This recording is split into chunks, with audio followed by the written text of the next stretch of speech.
menyebalkan sekali, serius, sungguh sangat menyebalkan. Anies Baswedan masih saja tipu-tipu para pendukungnya. Dia terus memprovokasi masyarakat bahwa katanya dirinya lah yang menang. Gila nih, menang dari siapa sih? Dan ada ibu-ibu yang kemudian, awas kalau kau jadi menteri. Siapa yang nawarin sih?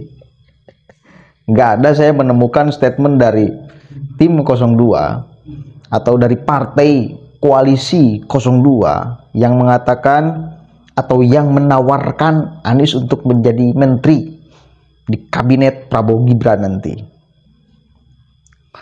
GR sekali ya. Tapi yang jelas provokasinya ini nih, yang mesti menjadi catatan tebal hitam Anies Baswedan. Karakternya seperti apa? Mulus ucapannya, halus bahasanya, tetapi provokasi isinya. Kan kurang ajar itu ya. Itu yang paling berbahaya itu. Kelihatan baik, kelihatan halus, padahal jahat. Kelihatan lembut, padahal sangat kasar. Itu yang berbahaya itu orang-orang kayak gini tuh, yang berkamuflase di balik raut muka dan penataan bahasanya. Coba kita cek sama-sama nih videonya. Terima kasih sudah berjuang bersama-sama kemarin. Terima kasih perjuangan yang luar biasa. Kita bersyukur, kenapa? Karena yang kita kerjakan dengan cara yang benar. Betul tidak? Bersama orang-orang yang baik. Betul tidak? Jadi lewat dari proses ini tidak ada hal yang kita sembunyi-sembunyikan. Tidak ada hal yang kita malu ceritakan.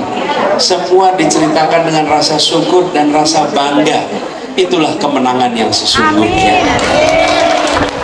Karena kita menang tidak merasa ada yang harus disembunyikan. Ada yang angkanya banyak tapi disembunyikan ceritanya. Betul tidak?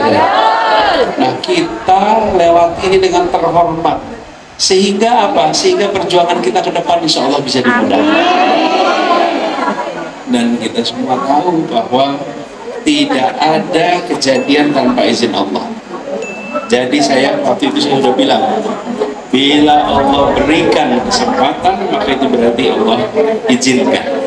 Tapi bila tidak, maka Allah sedang melindungi kita. Betul kan? Cuma hikmah itu datangnya besok. Belum ada hikmah datang kemarin. Benar gak? Kita ini kan seperti Nabi Musa, bukan seperti Nabi Khidir. Kalau Nabi Khidir belum peristiwa, udah tahu. Kalau kita peristiwa dulu baru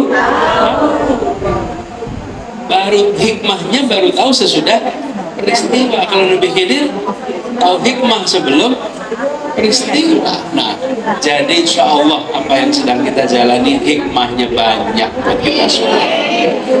Dan kami bersyukur Ustazah Maizah ini luar biasa, Biazi luar biasa, terima kasih udah menjadi teladan buat kita, udah menjadi penggerak buat kita. Dan bukan penggerak dalam artian yang kecil, penggerak yang dampaknya kemana-mana. Insya Allah perjuangan ini kita teruskan ke depan ya. Jadi ini babak baru bagi perjalanan hidup kami. Doakan supaya bisa dimudahkan ke depannya. Saya nggak akan jauh-jauh, di sini-sini juga. Jadi nanti kita sambil lihat. Jangan jadi menteri. Siap. Jangan ikut-ikut dia, jangan ikut dia ono. Iya. Kita aja. Jangan mau sudah jadi menteri, awas sama teplak lah.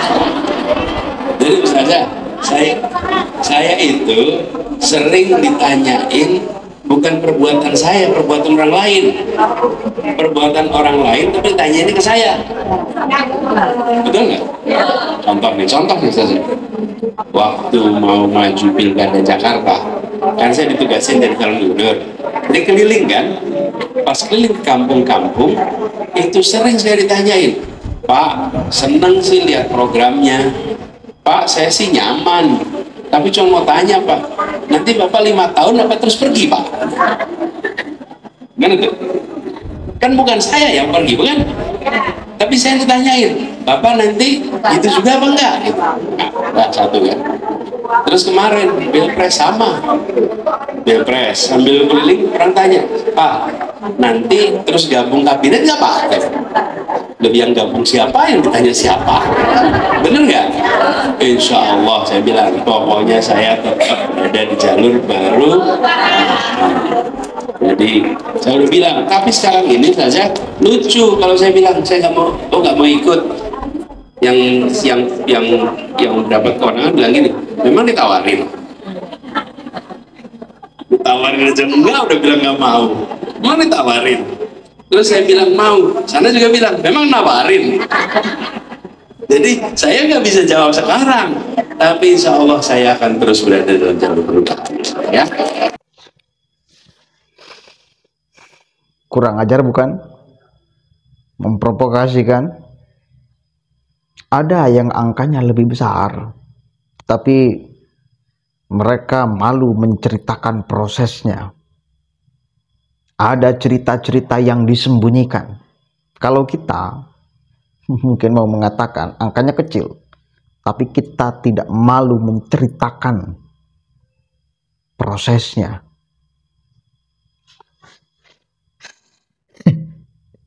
Ya maksudnya kan itu bahasa gamang loh. Itu bahasa yang nggak jelas loh. Itu bahasa yang bagi saya memprovokasi loh. Padahal tunjukkan dong di bagian mana cerita yang disembunyikan. Di bagian mana kisah yang disembunyikan. Kan nggak Anies sebutkan. Dan kalau ada memang cerita yang disembunyikan, kemarin ceritakan dong di Mahkamah Konstitusi. Kalau ente tahu.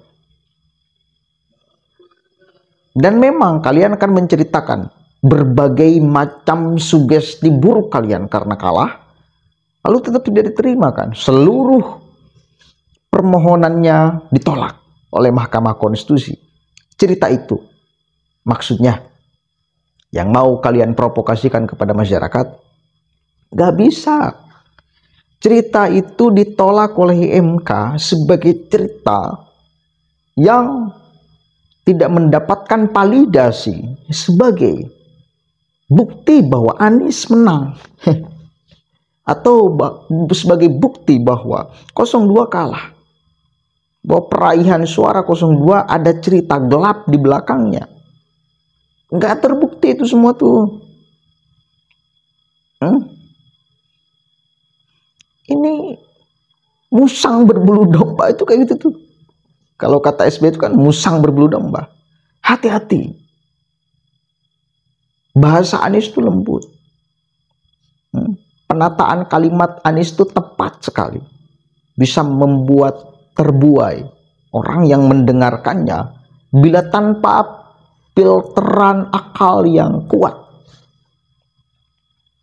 Kalau hanya melihat dari tampilan physically, tidak kita meneliti secara mendalam kalimat-kalimat yang disampaikannya, maka kita akan terbuai. Tapi bila kita menelisik kalimat-kalimat Anies, busuk semua tuh. Bangke juga tuh.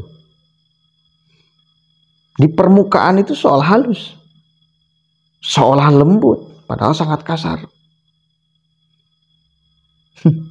Maksud dan tujuannya sangat kasar. Memprovokasi bos itu. Kami tidak menang.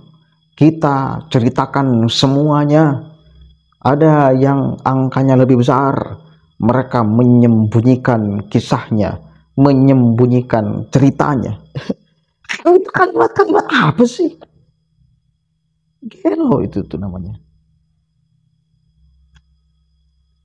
Jadi kekalahan Anies itu ingin dibungkus oleh cerita-cerita halus Anies. Padahal maksud cerita halusnya itu jahat. Seolah-olah dia tidak kalah, tetapi dikalahkan. Atau bahkan sesungguhnya dia yang menang, tetapi diucapkan kalah. Kan itu orang bisa menangkap itu loh dengan kalimat-kalimat nggak jelas Anies itu. Itu kalimat nggak jelas itu. Lah. Udahlah Anies. Ente itu terus memprovokasi masyarakat. Apa sih tujuan ente? Buka topeng Anda tuh. Buka topeng ente tuh. Sok lembut. Sok manis. Sok pujangga. Padahal gila bangke juga ente. Assalamualaikum warahmatullahi wabarakatuh.